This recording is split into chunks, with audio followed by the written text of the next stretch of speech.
Welcome to Traveler's Tales. I am your host, Greg Alonzo. Today I will be your guide through history as we take a look at your questions and comments from part 1 of The Lost Cities of Ancient Mesopotamia. Before we begin, just a reminder that we post new videos every Tuesday and Friday. Don't forget to hit the little bell icon to be notified each time we post new videos. Moving right along. Mythology tells us one thing, while archaeology tells us another. Our first question is from Justin. He asks, how important was the city of Nimrud to the Assyrians because the city of Assur was the capital? Justin, very good question. The city of Kalhu, which was also known as Nimrud, was built up into a major city by King Shalmaneser I during the Middle Assyrian Empire.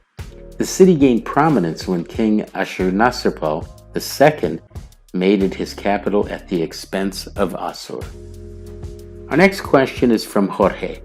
He asks, since the Assyrians were such ruthless warriors, how secure was the city of Nimrud? Jorge, under the reign of King Ashurnasirpal II, those areas of the city that had fallen into disrepair were rebuilt. The king also built a large palace and several temples throughout the city. He then had thousands of men build an 8-kilometer long wall surrounding the city and his grand palace. Our next question is from Tess. Tess asks, was Nimrud a beautiful city or more of a military garrison? Tess, on the contrary, Nimrud was a fabulous city for its time. The walls were made of limestone and had carved inscriptions recording the deeds and accomplishments of King Ashurnasirpal II.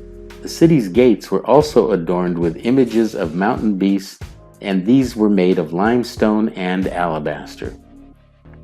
Our next question is from Cassandra. She asks, wasn't Nimrud the home of the famous Great Ziggurat? Cassandra, you are absolutely correct. King Ashurnasirpal's son, Shalmaneser III, continued where his father left off. He built a palace that far surpassed his father's. In fact, it was twice the size and included 200 rooms. He then built a great ziggurat along with an associated temple. Next we have a question from Ivan. He asks, when did Nineveh become the capital of the Assyrian Empire? Ivan, it was under the reign of King Sennacherib that the capital was moved to Nineveh until the fall of the empire more than 100 years later. Let's press on. Next we have a question from Ina. She wants to know who ruled the city of Khotaspot. Ina, the city of Khotaspot was also known as Dur-Sharukin. It was ruled by the Assyrian king Sargon II. Our next question is from Yosef. He asks, why was the capital moved from Dur-Sharukin to Nineveh? Yosef, King Sargon II, was killed in battle. After his death, the capital was eventually shifted southward to Nineveh. Let's press on. Next we have a question on the ancient city of Hatra. Devon wants to know, where exactly was Hatra located? Devon, the city of Hatra was located in Upper Mesopotamia, which is in northern Iraq. It would have been roughly 290 kilometers northwest of Baghdad. Our next question is from James. He asks, how important was the city of Hatra? James, Hatra was a very important caravan city. To ensure that there was no disruption to the lucrative trade, the city was well fortified. Our last question today is from Luther. He wants to know, to what kingdom did the city of Hatra belong? Luther, excellent question.